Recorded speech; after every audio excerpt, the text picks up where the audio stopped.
Vamos a dar comienzo a la parte 3 de estas clases sobre elementos de reactores experimentales correspondientes al curso de SEATEN 2020. Vamos a discutir en esta parte las instalaciones básicas de los reactores experimentales y también algunas de sus características distintivas muy particulares y que dan las utilizaciones, o que definen las utilizaciones que vamos a ver, son también propias de los reactores experimentales o de investigación.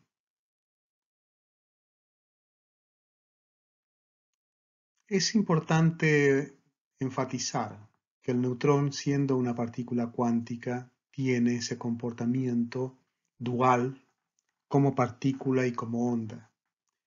Sus características de uno u otro tipo se van a revelar en diferentes experimentos o en diferentes fenómenos. En ambos casos vamos a ver la importancia que tiene, en el caso de los neutrones, las dimensiones tanto de aquellas magnitudes que lo caracterizan como partícula como aquellas que lo caracterizan como una onda.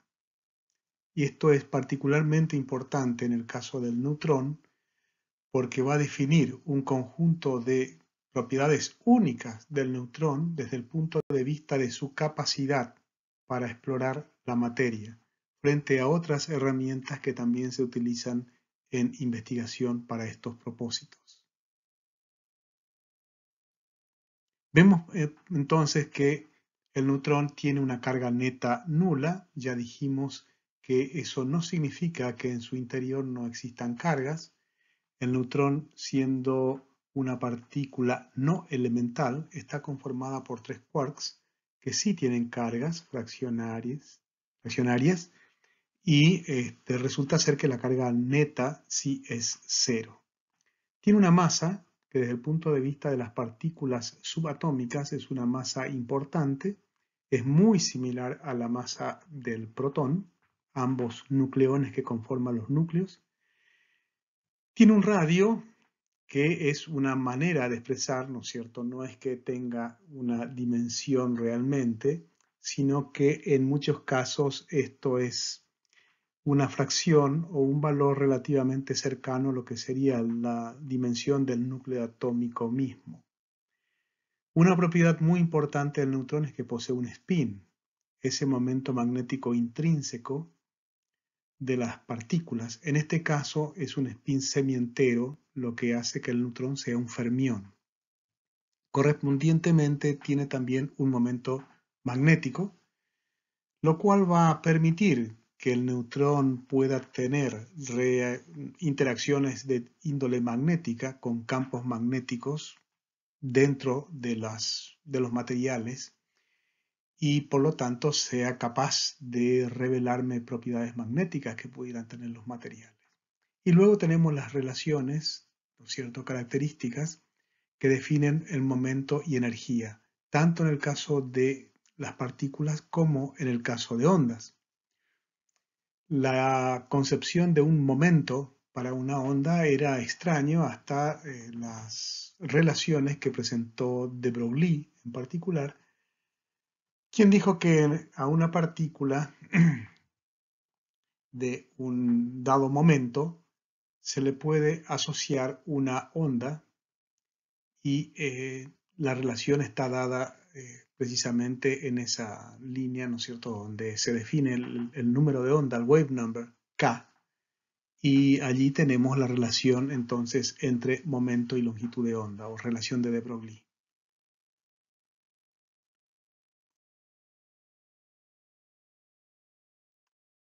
Hemos dicho que una de las características muy importantes de los reactores de investigación era aquella que lo convierten en la fuente natural para la producción de radioisótopos. Esta es una de las misiones normales más importantes de los reactores experimentales o de investigación, en muchos casos también llamados reactores de producción de radioisótopos. Ustedes recordarán del curso de física nuclear que los núcleos atómicos conformados por neutrones y protones pueden absorber energía y como consecuencia de ese proceso de absorción pueden ocurrir reacciones nucleares que involucran diferentes estadios. En primera instancia puede ocurrir, por ejemplo, que se forme un núcleo compuesto, el cual significa que hay un nuevo núcleo que normalmente va a estar en un estado excitado. Por lo tanto, va a tener una tendencia de caer hacia niveles más bajos de energía a través de diferentes canales. Cuando esos canales significan entonces emisión de radiación gamma, por ejemplo, no va a haber un cambio del número de protones y de neutrones, sino que van a reacomodarse, por así decirlo, en esta manera un poco coloquial, para alcanzar un nuevo estado más estable, un nivel de energía más bajo.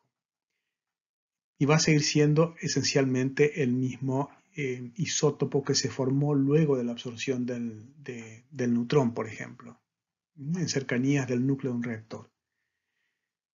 Pueden también ocurrir que canales de decaimiento involucren emisión de partículas beta, beta más o beta menos, y también de partículas alfa.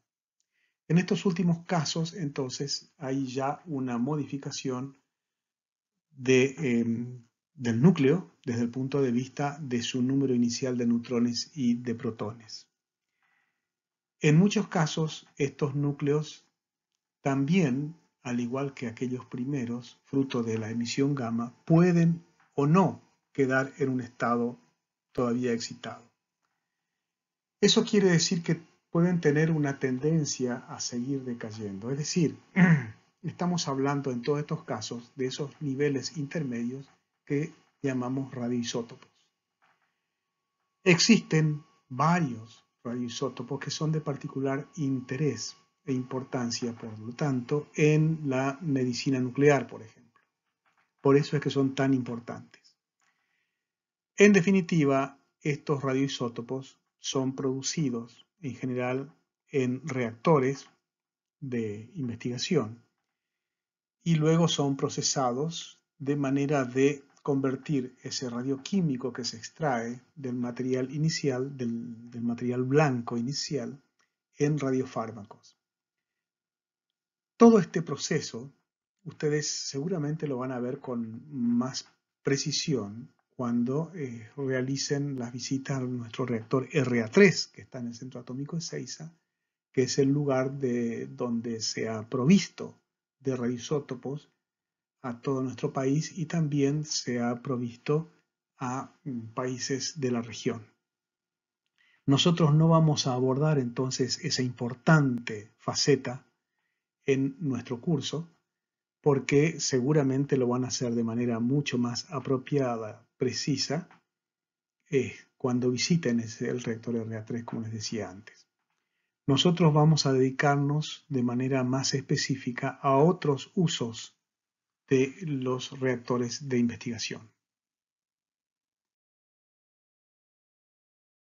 Antes de hablar de la utilización, y por cierto, antes de hablar de qué instrumentos se van a usar para esas diferentes utilizaciones en investigación científica y tecnológica, parece importante subrayar que desde su producción con energías del orden del mega electronvolt, nosotros necesitamos, lo enfatizamos desde la primera clase, necesitamos reducir significativamente la energía de los neutrones producidos en el reactor, producidos por ejemplo en procesos de fisión, hasta energías que resulten apropiadas para la exploración de la materia. Fíjense entonces que sobre la izquierda tenemos tres escalas. Una escala de energía E en unidades de electronvolt, una escala de temperaturas T en unidades de grados Kelvin y una escala en longitud de onda en unidades de Armstrong. Un Armstrong es 10 a la menos 10 metros o 10 a la menos 8 centímetros.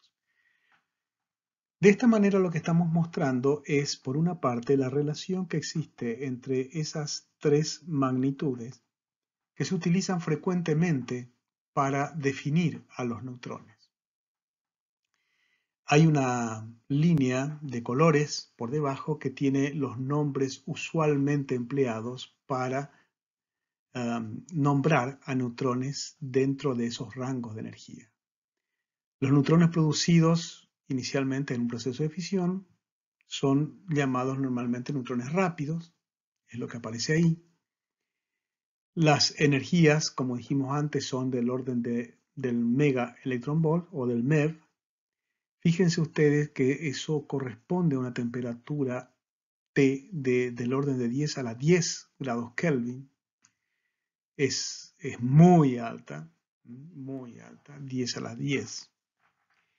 Y cuando bajamos en energía, vemos que, por supuesto, baja la temperatura equivalente, ya vamos a ver enseguida, y también va aumentando la longitud de onda asociada a los neutrones, a medida que, como decimos, nos vamos corriendo hacia la derecha.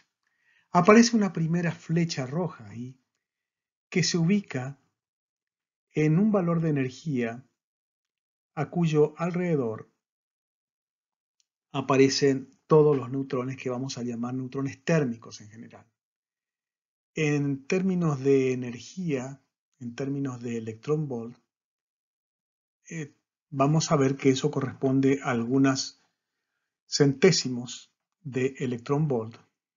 Ven ustedes que hay una temperatura que aparece entre 1000 grados Kelvin y 100 grados Kelvin y una longitud de onda que está por encima del Armstrong. Si nos vamos ahí a estas cosas que están remarcadas en rojo al pie, lo primero que se ve es que si nos preguntamos por cuál es la temperatura entonces que se corresponde a una energía dada en kT igual a 1 electron volt, el T correspondiente tiene que ser 11.604.5 grados Kelvin. Por eso es que nosotros llamamos a veces neutrones que tienen que ver con una idea de temperatura. Por ejemplo, acabamos de hablar de neutrones térmicos. Además, la longitud de onda lambda, medida en Armstrong, se vincula con la energía medida en electron volt a través de la relación que ustedes ven ahí.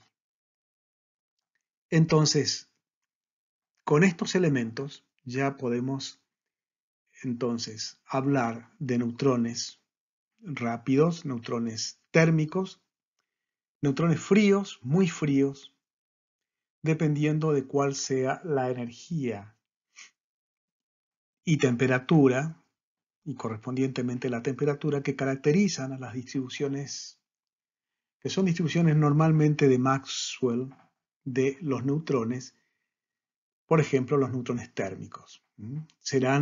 Tendrán energías descritas por una distribución de Maxwell cuya temperatura característica, o si ustedes quieren, cuya energía característica sea aquella tal que corresponda a una temperatura ambiente.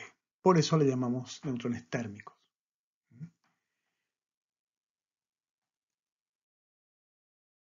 En esta otra tabla también ya se habla, digamos, se muestran ciertos rangos de energía cuando uno habla de neutrones rápidos, térmicos, fríos, ultrafríos, etc. Y hacia la derecha, las temperaturas, longitudes de onda y velocidades que caracterizan a los neutrones dentro de cada uno de esos rangos. De nuevo, otra vez, a los neutrones térmicos, que en la tabla dice que son aquellos que tienen energías entre 3 y 150.000 electron volt. con una distribución de velocidades que es una distribución de Maxwell, la cual se corresponde con una temperatura de aproximadamente 300 grados K. Y tienen una longitud de onda, ahí está dado en nanómetros, 0.2 nanómetros o aproximadamente 2 Angstrom. Y la velocidad de 2200 metros por segundo. Allí abajo tienen ustedes la misma relación entre energía medida en electronvolt y la temperatura equivalente a esa energía. Y también la relación entre longitud de onda y energía. En particular, para el caso térmico, lo que uno llama la energía térmica, un valor de energía que caracteriza toda la distribución, la energía es de 0.0253 electronvolt. Uno puede decir que es un número raro, y sí, es un poco raro. Lo interesante es que en esa relación entre energía y temperatura, esa energía se corresponde a una temperatura más o menos exactamente de 20 grados centígrados. Esto es la temperatura ambiente. Por eso estamos hablando de neutrones térmicos.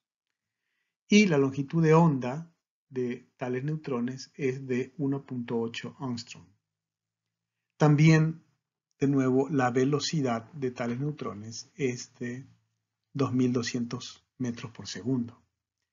Así que estos son los neutrones térmicos por una parte, y ya vimos antes que uno puede encontrar neutrones sobre un amplísimo rango de energía, desde la energía de los neutrones de fisión, o más aún, aquellos que son producidos en otras reacciones, como esa reacción de spallation, por aceleradores, donde la energía de los neutrones, la energía inicial, puede ser del orden de centenares de megaelectronvolt.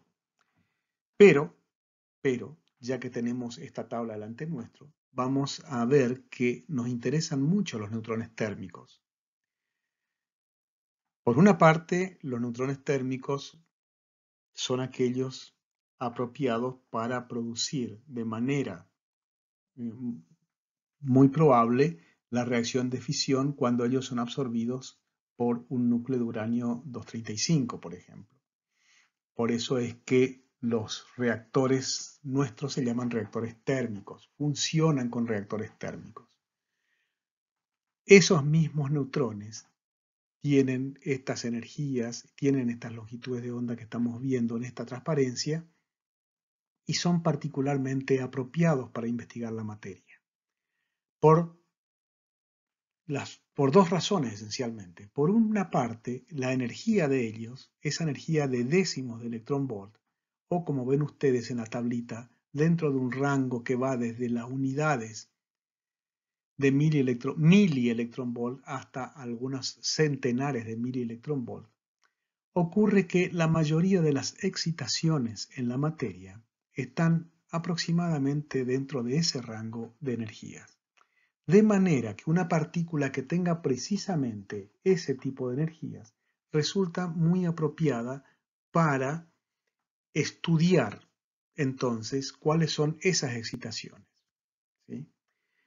Es decir, para revelarnos cuál es la dinámica de los materiales. Simultáneamente, el neutrón térmico tiene longitudes de onda aproximadamente del orden del par de Armstrong, o dicho de manera más general, de algunos Armstrong. Esta dimensión es precisamente del mismo orden que las distancias interatómicas en la materia. Aproximadamente igual, entonces, a los parámetros de red de muchos materiales sólidos y también la separación interatómica en líquidos, por ejemplo. ¿Qué queremos decir con esto? Que para esos neutrones también los efectos de difracción de la onda neutrónica por, digamos, los núcleos atómicos, como si fueran, ¿no es cierto?, una red de dispersión o de difracción, me van a mostrar también de manera muy clara fenómenos de interferencia que van a conducir a un espectro de difracción que contiene en sí toda la información estructural de la materia. En definitiva, vamos a ver más adelante, por lo que les acabo de decir, los neutrones térmicos son particularmente aptos para estudiar tanto la dinámica como la estructura de los materiales. Vamos de nuevo a hablar de reactores de investigación y aquí tenemos otra vez esa lista muy breve de algunos de los reactores de investigación más importantes que existen en el mundo occidental hoy. Decíamos que el reactor del Instituto Laue-Langevin en Grenoble, Francia, ha sido ya por décadas el reactor más importante desde el punto de vista de la utilización de haces de neutrones para investigación, por el flujo muy alto que tiene. Fíjense, ya lo vimos antes, el pico del flujo térmico está por encima de 10 a la 15 neutrones por centímetro cuadrado y por segundo, en la zona precisamente alrededor del núcleo donde se produce ese pico de flujo térmico. También están representados los parámetros característicos del reactor FRM2, que está en Múnich, uno de los más nuevos de los reactores de investigación. También está el reactor OPAL, un reactor ubicado en las cercanías de Sydney, en Australia, y que fue construido por Argentina. Es decir, fue construido por INVAP, encabezando un consorcio de empresas y naturalmente con todo el apoyo también de los equipos de la Comisión Nacional de Energía Atómica de Argentina.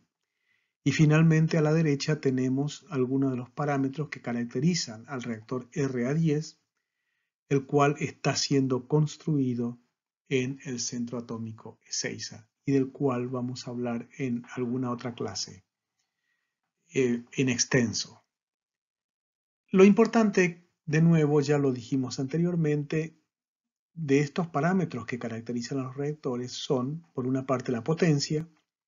Ven ustedes entonces que la potencia del reactor del instituto del ILL, como lo llamamos normalmente, es de 57 megavatios.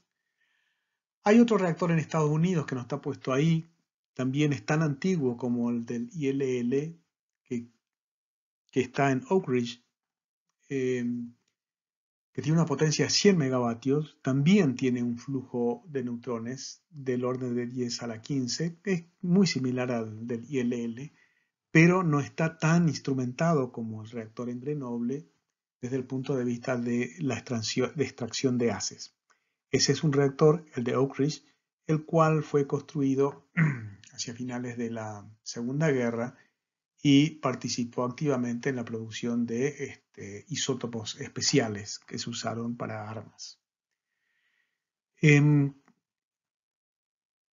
Todos estos reactores, por supuesto, tienen una fuente fría de donde van a emerger neutrones fríos, es decir, caracterizados por una distribución de velocidades o distribución de energía, que será una distribución de Maxwell típicamente, pero a temperaturas mucho más bajas.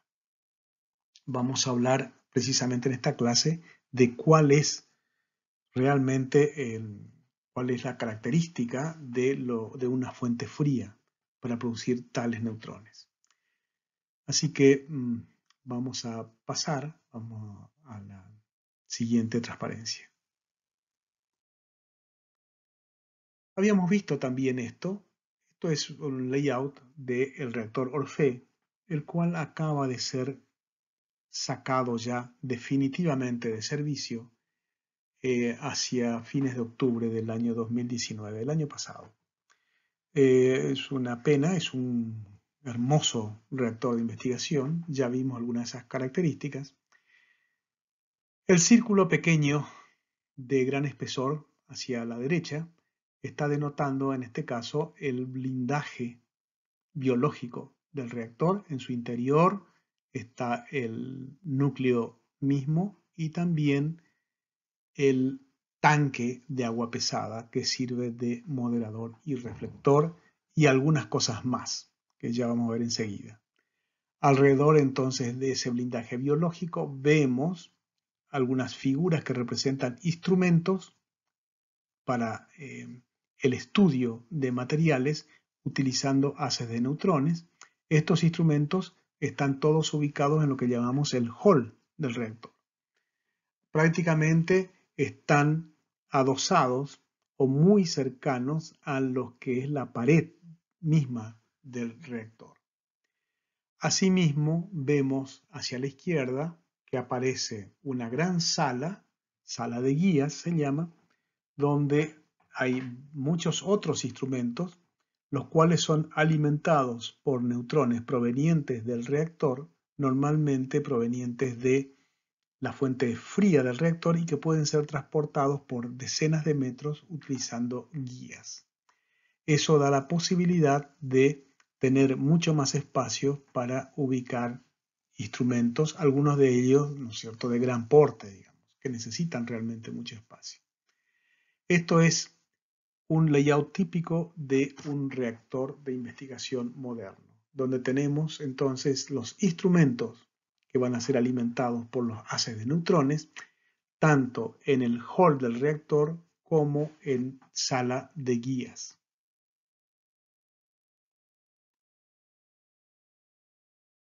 Habíamos visto esta figura anteriormente, también se corresponde con el reactor Orfe y nos muestra un corte de lo que sería, bueno, el reactor propiamente dicho.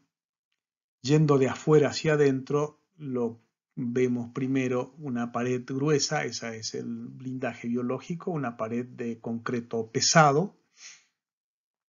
Yendo hacia adentro aparece luego el tanque de la pileta, que contiene, pintado en celeste, digamos, el agua liviana, que llena esa pileta.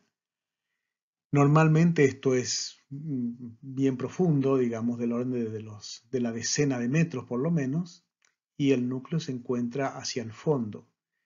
Esto hace que toda esa altura, espesor de agua liviana que uno tiene por encima del núcleo, es suficiente blindaje como para que se pueda observar desde arriba, entonces, todos los internos del reactor. Siguiendo hacia adentro ya vemos otro círculo de color amarillo que es el tanque de agua pesada. En su centro está el núcleo del reactor y, como dijimos antes, alrededor del mismo y ubicado a distancias relativamente parecidas, que se corresponde con aquel radio, llamémosle así, alrededor del eje del núcleo, donde se produce el pico de flujo térmico. Hay esos puntos azules que vienen a ser fuentes frías de neutrones y hay también un punto rojo que es una fuente caliente de neutrones.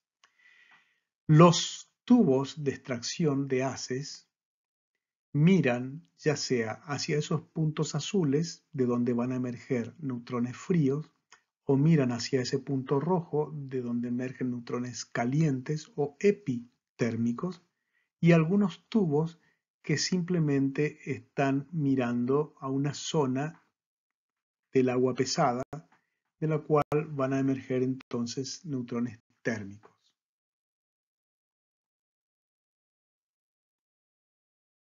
Esos tubos de extracción de haces son dispositivos bastante complejos. Habíamos visto esta figura, nos vamos a detener un poquito más ahora.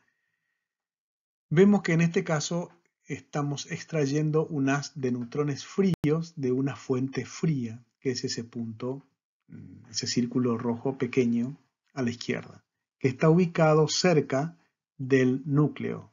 Allí tenemos esas dos líneas de trazos que nos muestran el eje del núcleo. Todo esto ocurre dentro del tanque de agua pesada, por supuesto. Entonces tenemos la fuente fría y tenemos ese tubo de extracción.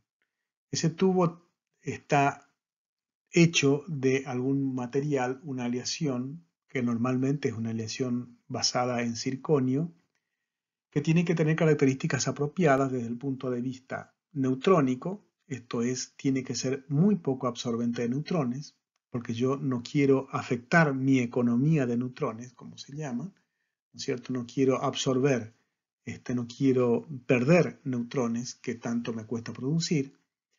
Entonces tengo un tubo cuya nariz, digamos, prácticamente se apoya sobre la fuente fría y luego comienza a transportar aproximadamente a 1,5 metros de la nariz.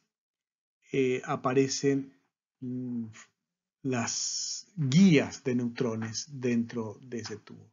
Las guías de neutrones vamos a discutir enseguida algunas de sus características, pero son dispositivos que me permiten transportar neutrones de igual manera como, por ejemplo, una fibra óptica es capaz de transportar fotones o luz. Aquí también, en base esencialmente al fenómeno de reflexión total, las guías de neutrones son capaces entonces de transportar los neutrones que ingresan a las guías. Como ven ustedes, el tubo de extracción es capaz de alimentar dos guías de neutrones, una superior y otra inferior, digamos así.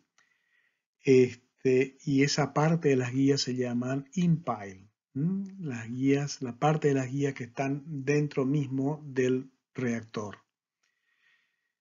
Hay otra parte del tubo que ven ustedes allí, tiene un color rojo, ya dentro de lo que vendría a ser el blindaje biológico.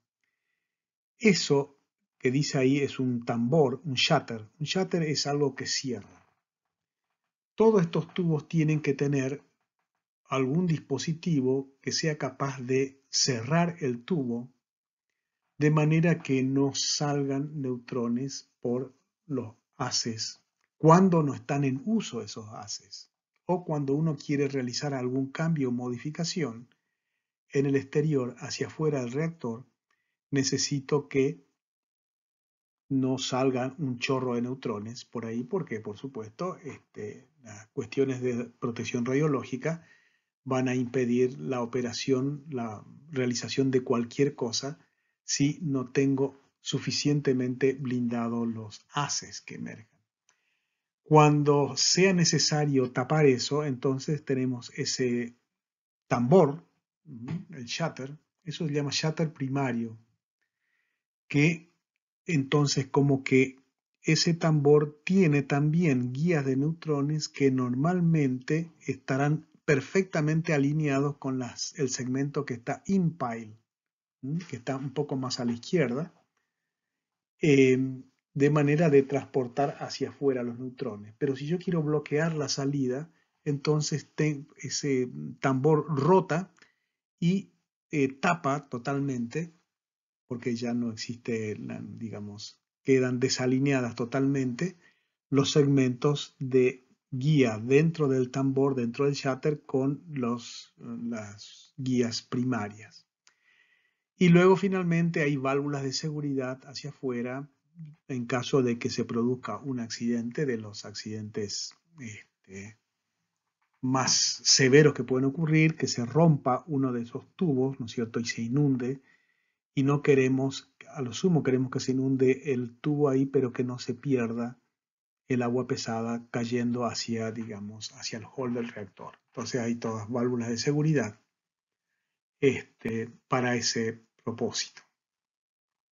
Entonces, estos son los elementos más importantes de la parte del tubo de extracción propiamente dicha.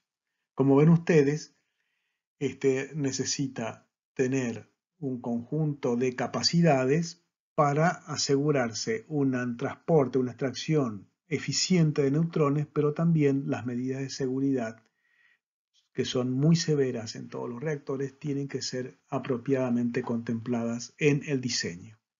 Ustedes, por supuesto, no van a tener que diseñar, digamos, inmediatamente ningún tubo de estas características, así que no vamos a entrar en otros detalles mayores. Solamente reconozcan ustedes que tenemos una punta o extremo del tubo, luego tenemos una zona in-pile, donde comienzan las guías de neutrones, y tenemos el otro elemento importante que es el shutter.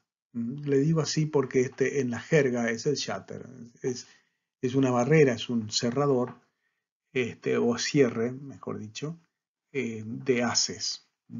Y eso es el shutter primario, porque luego, más adelante, también delante de cada instrumento hay un shutter secundario.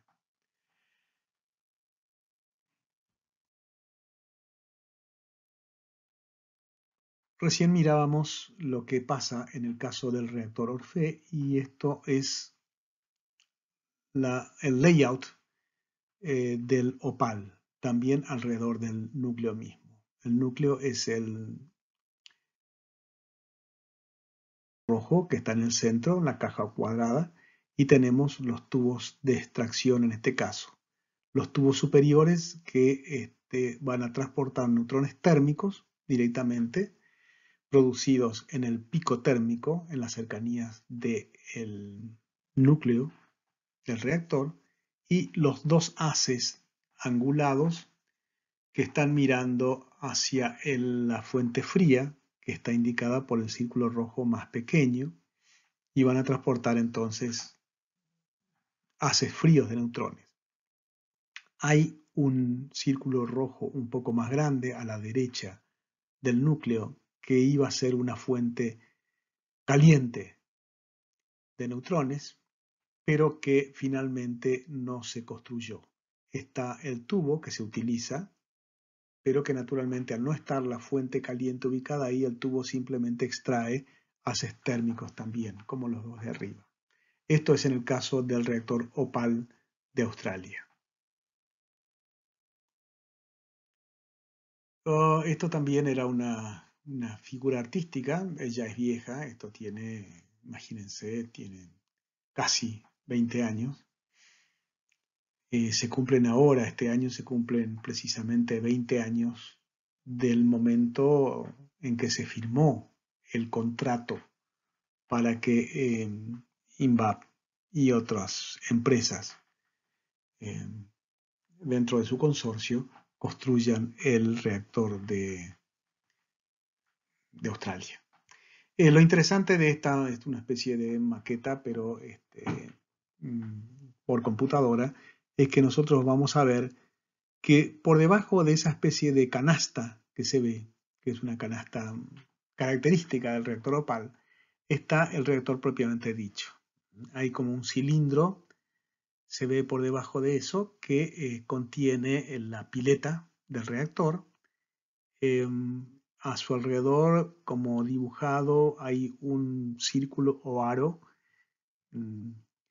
Eso define el hall del reactor, y luego hacia la izquierda se despliegan el conjunto de instrumentos que están siendo alimentados por guías de neutrones. Bueno, esa era la maqueta de lo que iba a ser el reactor, el OPAL.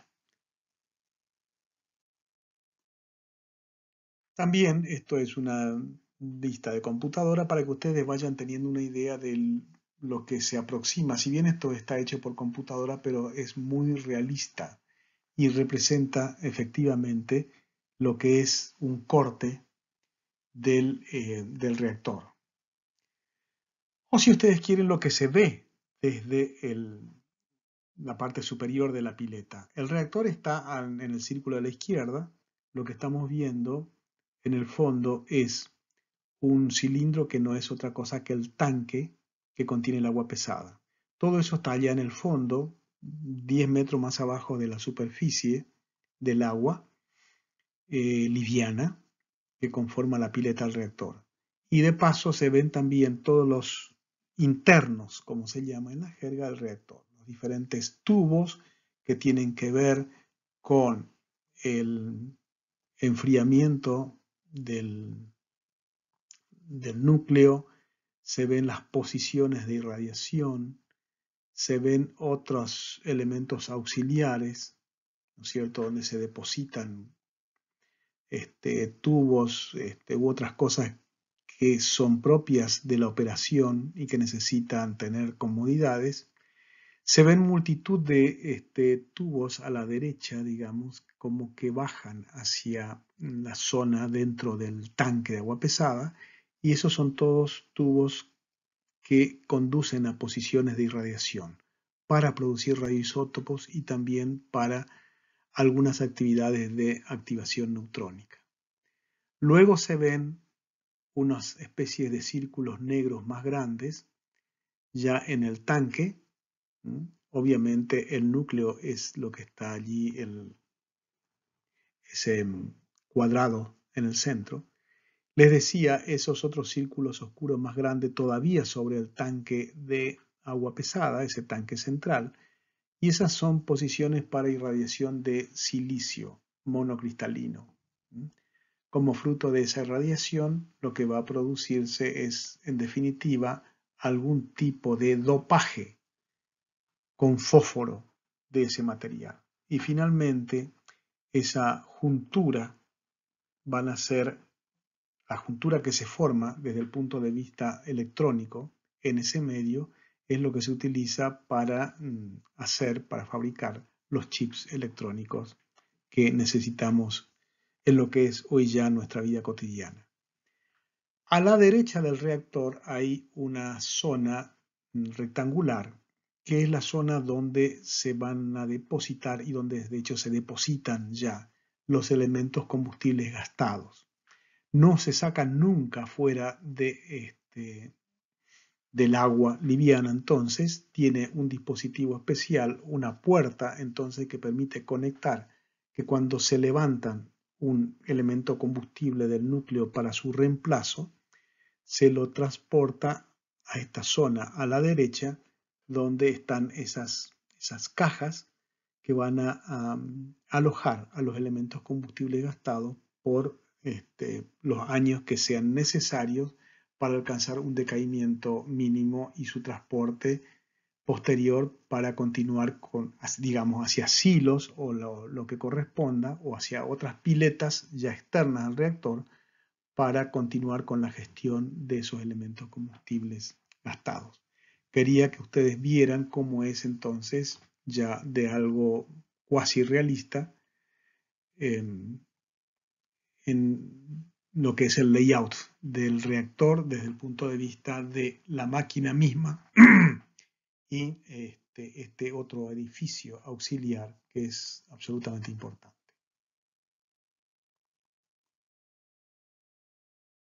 Luego, bueno, esta es una foto que se corresponde con otro reactor, el reactor de Berlín, en realidad otro de los reactores que se cerraron también hace pocos meses. Y lo que quería mostrar acá es el hall del reactor. Al igual que en el Orfeo y tantos otros reactores de investigación, que tienen muchos tubos que permiten extraer haces de la zona de alto flujo, de más alto flujo del reactor, entonces vemos que hay un conjunto de instrumentos que están todos instalados alrededor del hall. En este caso, lo que estamos viendo en este reactor es precisamente la mayor parte de los instrumentos alrededor del blindaje biológico del reactor. Precisamente hacia el otro lado, casi tapado acá por el reactor mismo, se van a desplegar las líneas, las guías de neutrones que van a transportar neutrones hacia una sala que está hacia atrás de lo que estamos viendo acá, que es la sala de guías de neutrones. O que tengo que decir ahora que era la sala de guía de neutrones, porque este es otro de los reactores que acaba de ser parado ya de manera definitiva, lamentablemente.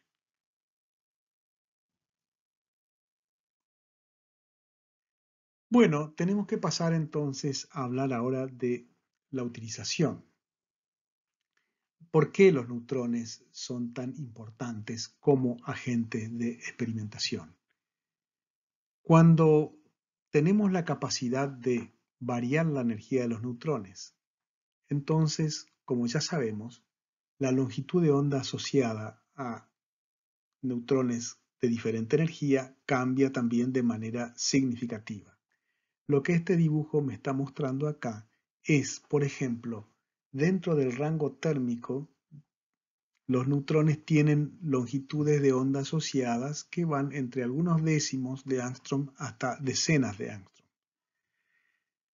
¿Esto qué quiere decir? Que yo tengo cubriendo dentro de ese rango un conjunto de sistemas cuyas dimensiones espaciales precisamente van o se ubican dentro del rango que acabamos de describir. Esto es algunas décimas de ángstrom hasta decenas de ángstrom.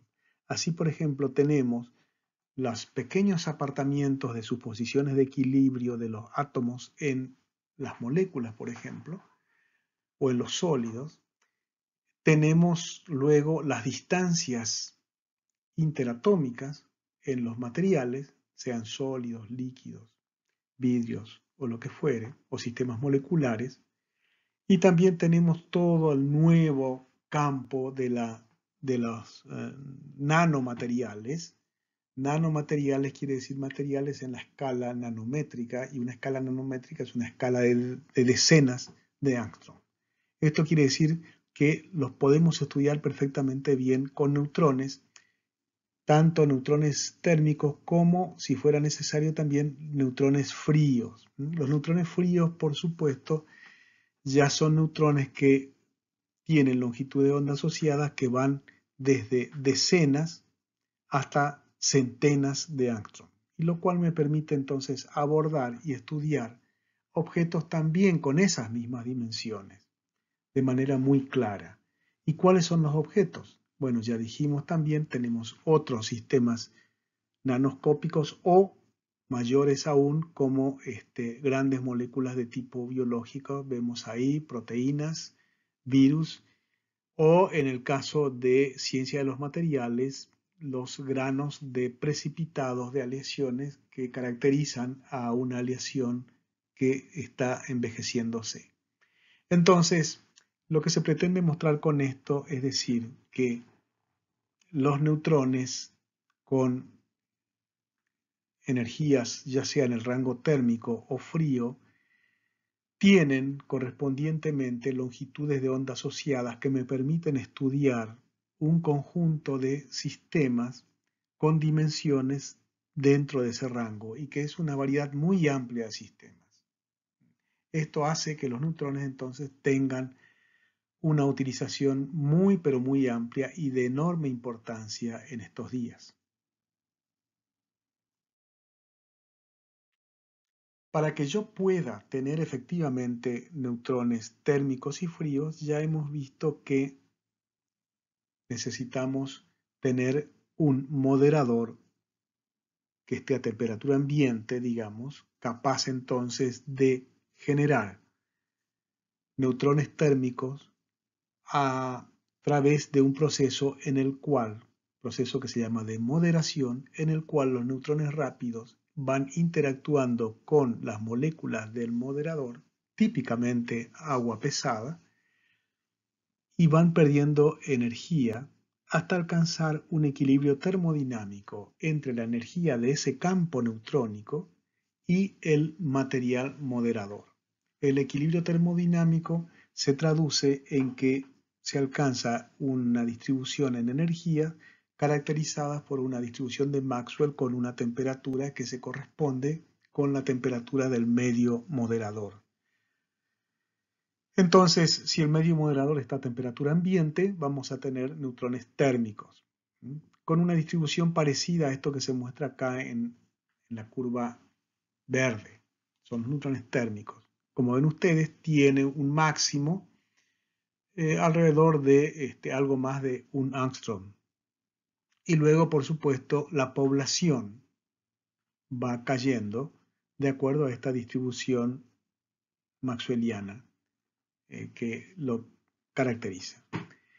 Si también tenemos en nuestro reactor una fuente fría de neutrones, los neutrones térmicos dentro del moderador alrededor del núcleo van a poder ingresar a esa fuente fría y se van a retermalizar a una temperatura más baja, y por lo tanto lo que voy a observar a la salida es algo parecido a esa curva azul. Cualquiera puede decir, pero ¿y por qué no se parece a una distribución de Maxwell? Sí, hay una distribución de Maxwell caracterizada por esa temperatura más baja, pero también me están viniendo neutrones térmicos que no alcanzaron a termalizarse y que ingresan y vienen por mi guía o ingresan a mi guía. Como ven ustedes, lo importante notar acá es que si nos preguntamos, por ejemplo, por neutrones de longitud de onda de 10 angstrom, vamos a tener un flujo, por así decirlo, de 10 a la 11 de neutrones de esa longitud de onda provenientes de la fuente térmica.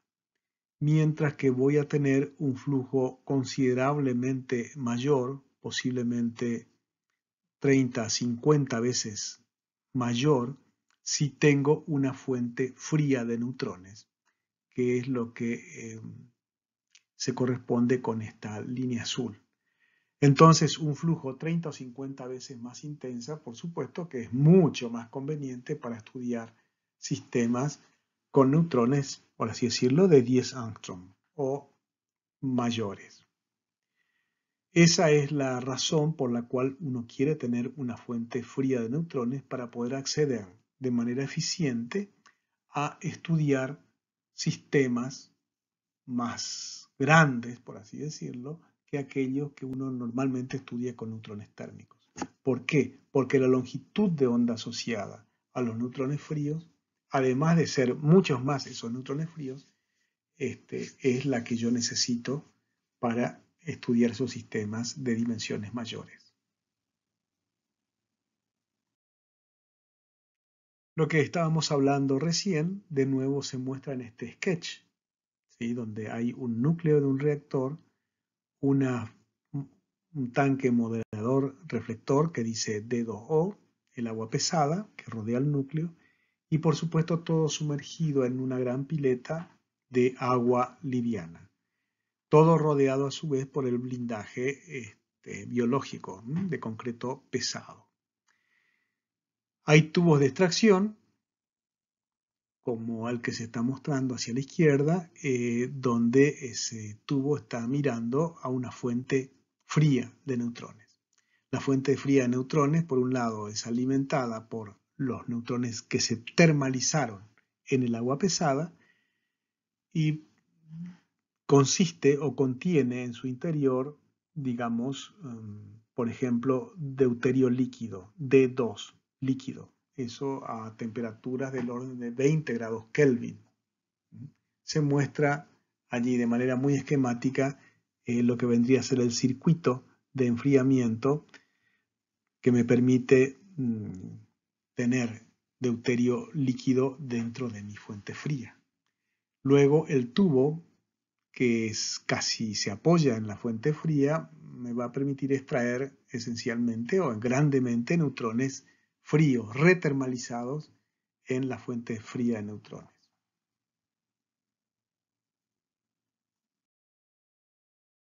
¿Cómo es en la práctica la fuente fría? Una fuente fría tiene una forma como esta que están viendo ustedes acá. Al pie ven que dice INVAP. Estas son transparencias que corresponden a diferentes presentaciones de INVAP en el pasado, ¿no? Eso es del año 2002, como ven ustedes, y muestra entonces, por un lado, el modelo, digamos, de elemento finito que se construyó para optimizar la fuente fría. La optimización de una fuente fría es un proceso, por supuesto, muy complejo. Se necesita, como siempre, definir previamente cuáles van a ser los parámetros de diseño y luego se optimiza la fuente. Imagínense ustedes que optimizar la fuente es un proceso, como decía antes, complejo, porque no es solamente optimizar el flujo de neutrones fríos que uno quiere que emerjan de ahí, sino que también se deben poner o tomar en cuenta varios otros aspectos o facetas que tienen que ver con la interacción de este objeto que se va a ubicar en cercanías del núcleo, cómo se modifica el campo neutrónico a su alrededor y también cuál va a ser la capacidad de enfriamiento de esta fuente fría. Entonces, hacia la derecha lo que tenemos es un corte mostrando algunas de las partes del interior de la fuente fría. En el caso del reactor Opal, del cual estamos extrayendo estas fotos, la fuente fría es de deuterio líquido, como les dije recién, eso es D2, son moléculas diatómicas de deuterio, y la temperatura es de aproximadamente 20 grados Kelvin, la temperatura de operación. El sistema es relativamente complejo y vamos a mirar algo de su interior. Acá estamos viendo entonces un poco más ampliado cuál es el circuito que siguen los fluidos, tanto el D2, que viene en forma de un gas preenfriado y se termina de licuar, se transforma a líquido dentro de la celda porque se hace circular otro fluido a temperatura mucho más baja que es helio. El helio va a circular entre esas paredes que ustedes observan en el gráfico, en el corte, que muestra la estructura mecánica de la fuente fría. Tiene dos paredes, es una suerte de termo. Por las paredes, por el interior entre esas dos paredes, va a circular también helio, no solamente entre las paredes, sino también en algunas otras partes. Por ejemplo, dentro de esa especie de ampolla que tiene, allí también va a haber una circulación de helio. Todo esto con el objeto de mantener líquido el deuterio dentro de la celda. Es decir, ahí se alcanza la temperatura de 20 grados Kelvin aproximadamente. Tiene que mantenerse en estado líquido cuando está esa fuente fría operando, con el reactor también operando, está fluyendo constantemente y hay una circulación por un efecto sifón. Se va cambiando entonces constantemente el fluido dentro de la fuente fría. Si uno quisiera bajar la temperatura directamente, esperando que al bajar más la temperatura, la retermalización se va a producir o va a generar neutrones más fríos aún, lo cual es cierto, pero el peligro es que si yo tengo un material sólido en cercanías de una fuente de radiación tan intensa como es el núcleo de un reactor, pueden ocurrir algunos otros fenómenos de radiólisis y demás que van a liberar mucha energía, lo cual puede ser peligroso si es que existen también procesos de recombinación violenta de los radicales que se han formado en el proceso de radiólisis. En fin, lo más conveniente es que esto esté entonces a una temperatura de aproximadamente 20 grados Kelvin en estado líquido y circulando. Entonces, como ven ustedes, esto es un pequeño baloncito, como una garrafita, de un volumen de aproximadamente litros de deuterio líquido en su interior, enfriado por helio, el cual está a temperatura de alrededor de 5 grados Kelvin más o menos. El otro problema importante que debe ser resuelto en el proceso de optimización de esta fuente fría es que la potencia de enfriamiento o la potencia necesaria para enfriar esto es muy grande. Es muy grande porque la eficiencia del enfriamiento es muy baja, al estar hablando uno de materiales a muy bajas temperaturas. Entonces esto demanda muy altas potencias y por ejemplo esta fuente fría con ese volumen que yo les mencioné de aproximadamente 20 litros a esa temperatura requiere una potencia de enfriamiento cercana a los 500 kilowatts aproximadamente. Esto lo voy a revisar después, ese número, pero es muy, muy alta, muy importante y muy costosa, muy costosa. No, yo dije 500 kilowatts, perdón, es bastante menor que esto, es 5 kilowatts, no 500 kilowatts, 5 kilowatts, lo cual es aún una cosa muy importante, muy significativa. Esta celda que recién estamos viendo viene a ser algo parecido a lo que vemos al final de esta columna de este sistema en color verde a la izquierda de todos.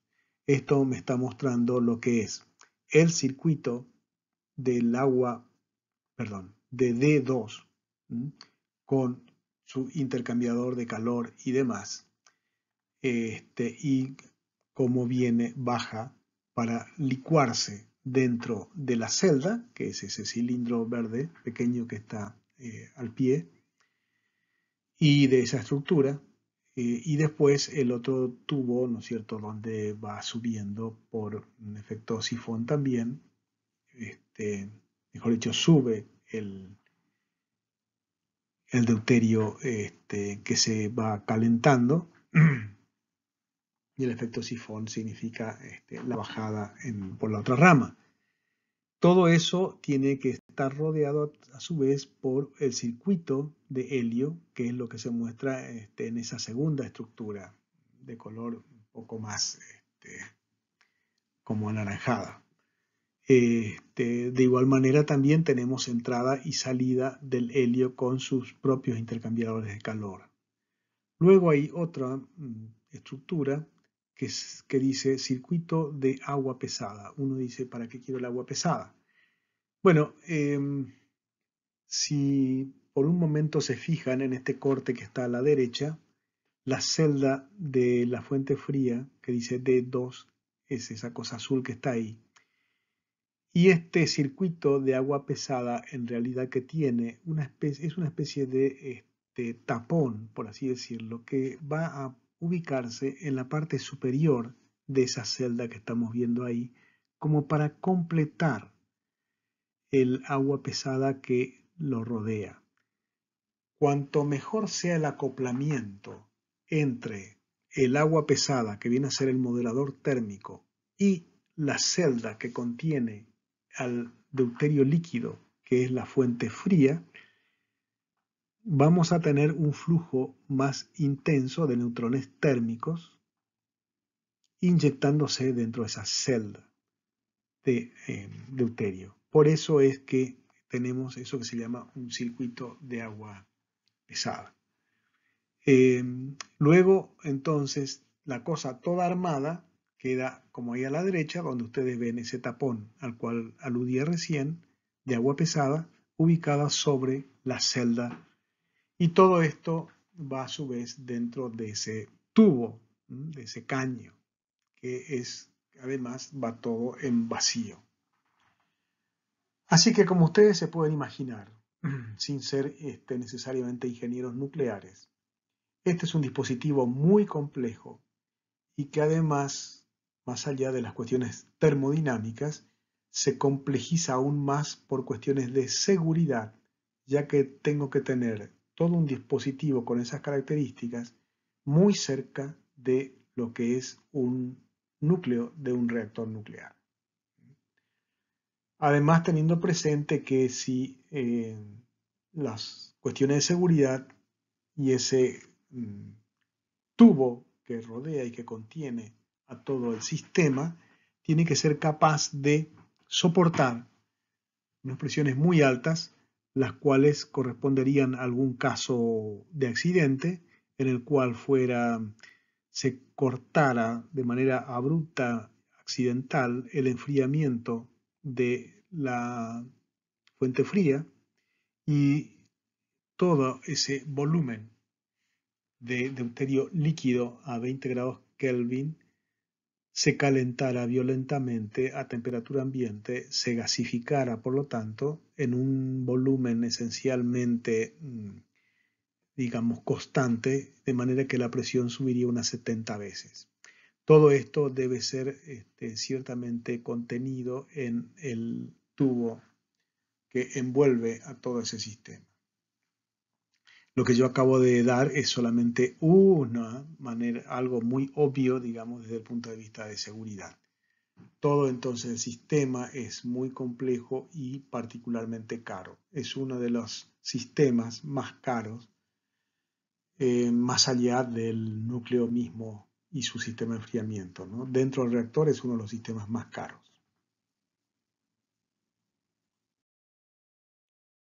En esta foto lo que ustedes están viendo es también una especie de corte hecho por computadora de lo que vienen a ser los internos del reactor del OPAL.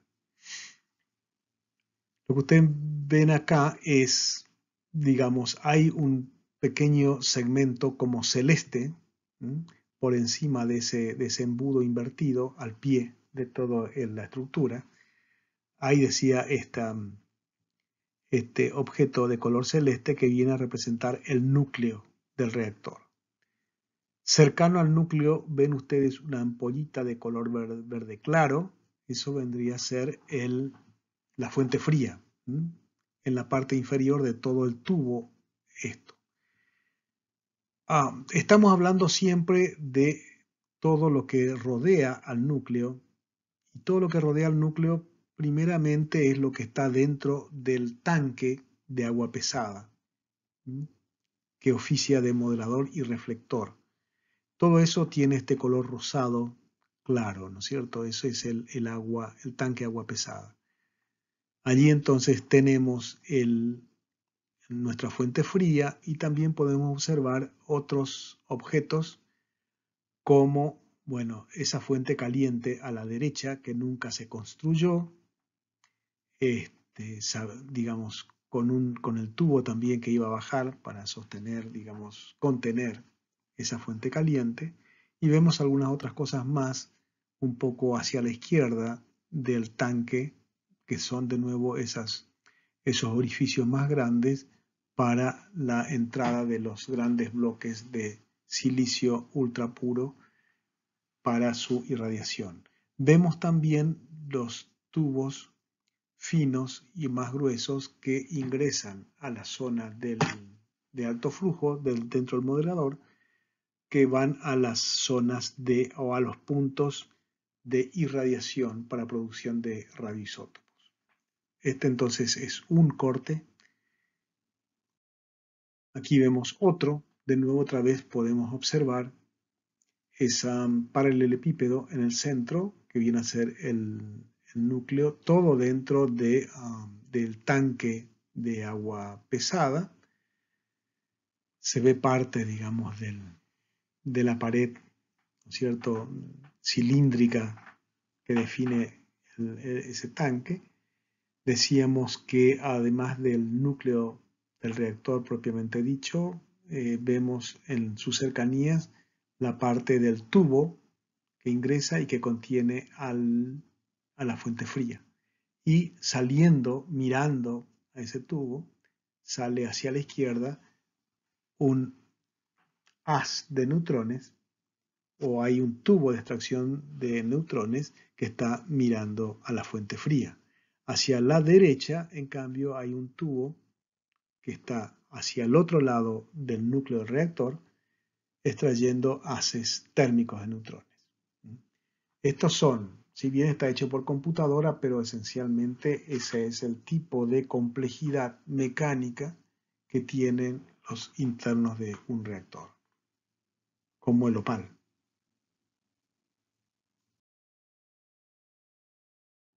Otra foto, de nuevo otra vez, tenemos la punta de lo que sería, digamos, dentro de su tubo, por supuesto. Estos son, no son fotos, sino son dibujos de computadora hechos previamente a la construcción del reactor. De nuevo, otra vez lo que decíamos recién, el núcleo está como por detrás de del tubo que contiene nuestra fuente fría de neutrones, los dos tubos de extracción de haces de neutrones fríos que se apoyan acá, más allá y medio por detrás se veía lo que iba a ser la fuente caliente del cual iba a salir este tubo hacia abajo, pero que finalmente terminó siendo un astérmico como el que se observa por detrás de todo esto, que está del otro lado del núcleo.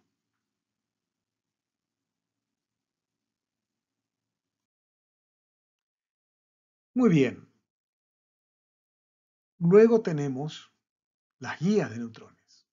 A medida que los haces, luego de que los haces son extraídos, ya sea de la zona térmica o de la fuente fría, pueden ser utilizados para alimentar instrumentos que están directamente en el hall del reactor, prácticamente adosados a la cara del reactor, o bien transportados hacia la sala de guía de neutrones, donde van a desplegarse un conjunto de instrumentos.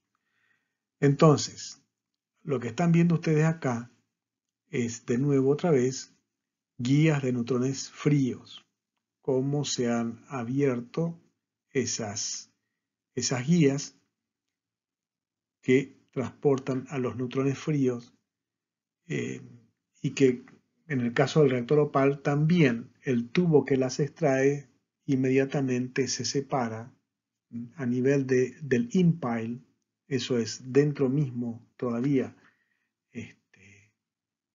ya en cercanías del tanque de agua pesada, y luego se van separando esos haces. Lo que se pretende mostrar acá es cómo es la estructura exterior de las guías de neutrones. Esta es la parte exterior, que en realidad lo que están viendo ustedes ahí es el blindaje de las guías. Las guías de neutrones, siendo un sistema óptico, requieren de una alineación extraordinariamente fina y delicada para no perder neutrones si tuviera imperfecciones.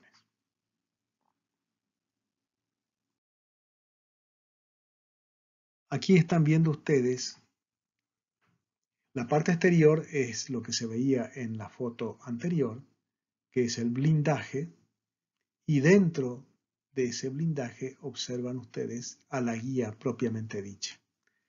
Estas guías son elementos de sección rectangular, como ven ustedes, tienen un ancho y son bastante más altas que anchas, y que normalmente son de aproximadamente 1 metro de longitud.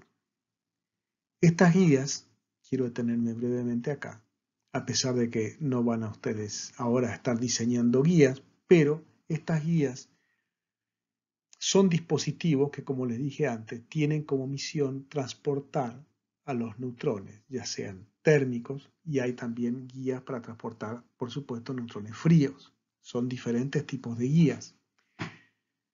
El transporte se realiza explotando el fenómeno de reflexión total de los neutrones en superficies apropiadas para la ocurrencia de ese fenómeno. Entonces, la guía en sí consiste de soporte, que es una especie de vidrio de características muy especiales. Muy especiales quiere decir que tienen que satisfacer dos condiciones básicas. Una es que sean extremadamente planos. Y otra que tengan una rugosidad muy pequeña. Son dos aspectos que, si bien tienen que ver con condiciones, digamos, topológicas, son de escalas muy diferentes. Que sean muy planos quiere decir que no haya ondulaciones y que su rugosidad sea muy pequeña, bueno, se refiere a eso, a que a nivel microscópico realmente la superficie sea muy lisa. Entonces tiene que ser planos y muy lisos. Muchas veces esto se consigue a partir de el material líquido que se deja solidificar y entonces la superficie de ese material tiende, digamos, que no es un vidrio cualquiera, ¿no es cierto? Tiende a satisfacer esas condiciones. Luego son cortados y ahí viene la parte más importante de todas. Se depositan sobre esa superficie capas de materiales que son muy especiales. Son isótopos de níquel y de titanio. Actualmente, las superficies de las cuales estoy hablando, en las cuales se va a producir la reflexión total, en definitiva, son multicapas. En algunos casos llegan a tener centenares de capas intercaladas de níquel y titanio con espesores crecientes, digamos. Y lo que va a ocurrir en definitiva es que la onda neutrónica va a interactuar con estas superficies, las cuales tienen entonces una densidad óptica apropiada para que en definitiva la onda neutrónica sea totalmente reflejada por la superficie y de esa manera transportada a lo largo de estas guías de neutrones. Así como hablamos de la necesidad de que ellas sean extremadamente planas, imagínense ustedes que esto también demanda que a lo largo de decenas de metros la alineación de estas guías sea debe ser muy delicada, muy finamente realizada. Uno podría decir, bueno, después de todo, la alineación de algo no es muy complicado. El problema es que estas guías no son rectas, tienen que ser además curvas. Curvas las guías en su totalidad, pero están hechas de elementos rectos, típicamente de 1 metro de longitud. ¿Por qué tienen que ser curvas las guías? Porque yo quiero aprovechar el hecho de que puedo transportar por reflexión total a los neutrones dentro de las guías y entonces al llevarlo a distancias suficientemente largas, si yo las construyo curvas, puedo hacer que la ventana de salida de la guía, allá lejos de la cara del reactor, no vea, digamos, a la ventana de entrada de la guía en cercanías de la cara del reactor. ¿Y eso qué tiene de ventaja? Bueno, porque aun cuando los tubos que extraen neutrones no están mirando al núcleo, sino son todos como tangenciales al núcleo, aún así siempre comienzan a transportar, ¿no es cierto?, o ingresan en el extremo del tubo, allá cerca del núcleo, neutrones térmicos o fríos, dependiendo a dónde esté mirando el tubo, pero también otro tipo de radiación, particularmente radiación gamma, y también neutrones que por supuesto no son neutrones fríos o térmicos, sino son neutrones rápidos. Yo quiero que el haz que voy a transportar a la distancia no esté contaminado por radiación gamma ni tampoco por neutrones rápidos.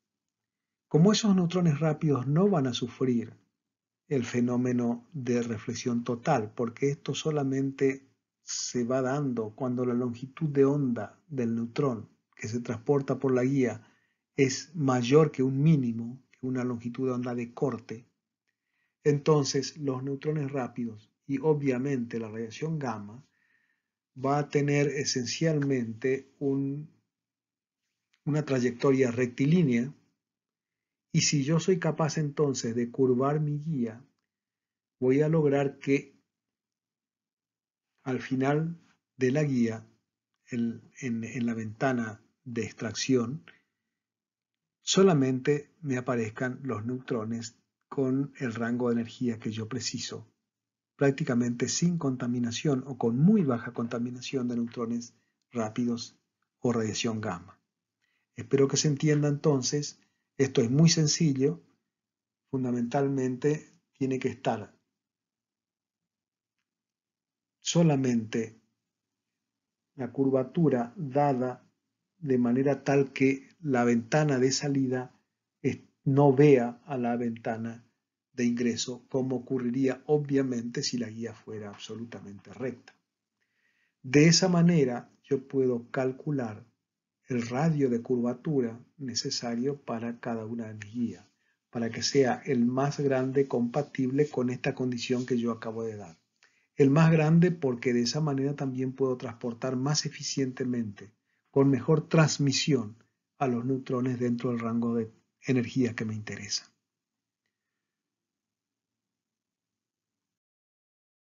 Bueno, aquí algunas de las magnitudes que caracterizan a las guías de neutrones. Como dije antes, existe un ángulo crítico, el cual está dado por el material que recubre a esas superficies. Y por supuesto, como dije antes, el radio de curvatura, que es otro de los parámetros importantes que uno necesita definir previamente.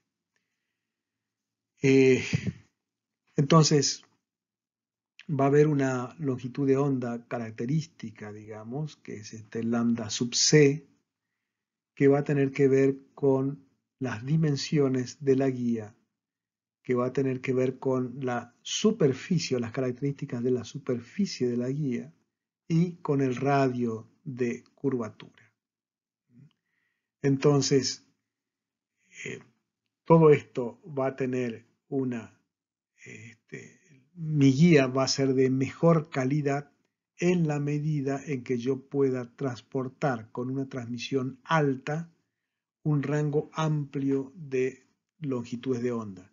Cuanto mayor sea la longitud de onda del neutrón que yo quiero transportar, todo es como más fácil, porque es más fácil que esos neutrones lentos satisfagan o realicen una reflexión total en la superficie. Pero a medida que el neutrón se hace más energético, por ejemplo, neutrones térmicos, no ya neutrones fríos, sino térmicos, su longitud de onda es más corta, son más penetrantes y yo necesito entonces tener más capas en mi multicapa para lograr todavía tener una transmisión decente, conveniente de neutrones térmicos.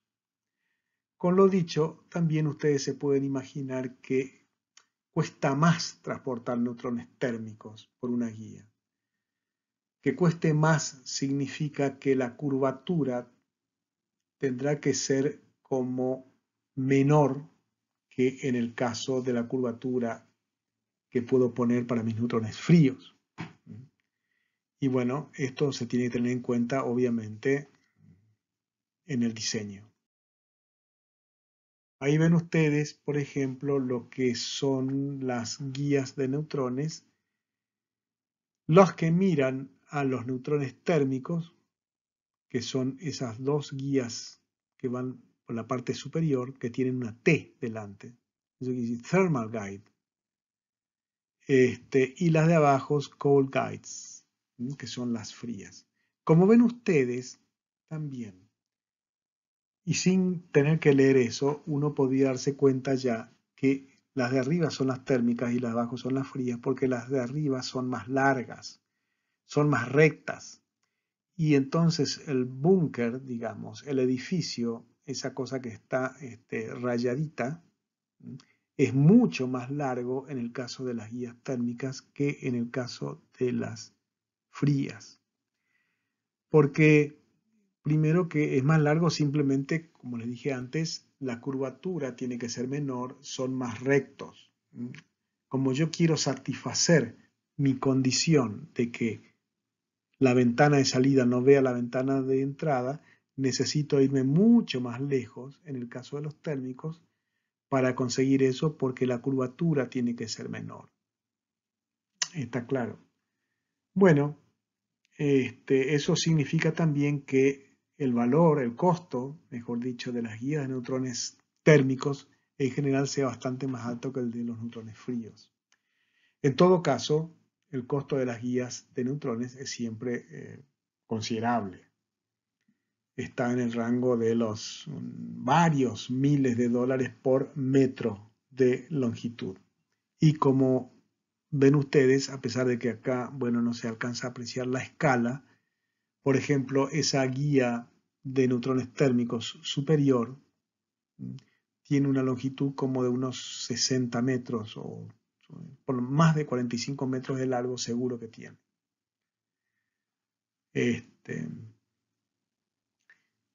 Eso hace que cada una de estas guías, digamos, con todos sus sistemas accesorios, porque una cosa es el metro de guía propiamente dicho, pero a todo eso hay que adicionarle todos los sistemas de blindaje de las guías, el vacío dentro. Mejor dicho, no es vacío, sino que tienen helio a presión ambiente. El helio es muy transparente a los neutrones, pero al ser de una atmósfera hacen que en semejante longitud, ¿no es cierto?, se equilibre la atmósfera interior con la exterior y las tensiones entonces sobre el blindaje metálico no sean tan grandes.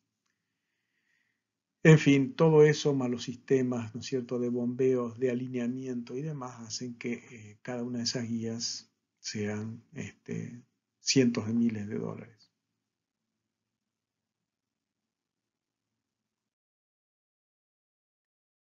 Este ya es el aspecto que tiene, de nuevo, como ven ustedes en el logo arriba a la derecha. Este es el Instituto Lago Langevin, el ILL, y estamos viendo una foto tomada en la sala de guías.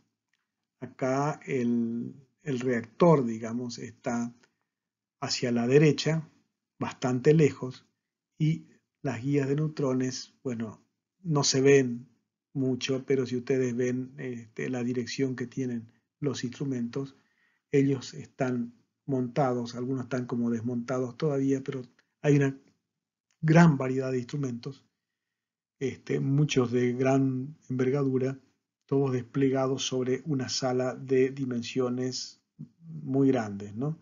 Acá ustedes ven, por ejemplo, alguna persona caminando por allí arriba, habiendo subido esa escalerita que se ve a la izquierda.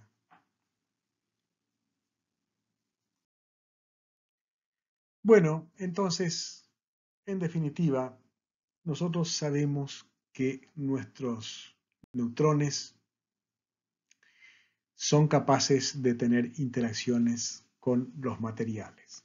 La interacción de los neutrones, ya que los neutrones son esencialmente nucleones, ocurre a través de la interacción, la fuerza nuclear, una fuerza de corto alcance.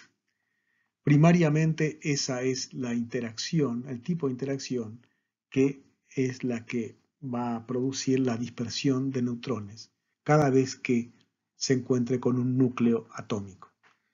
También está representado ahí lo que pasa cuando el spin del neutrón interactúa con un campo magnético producido por electrones no apareados, digamos, en los átomos de un material.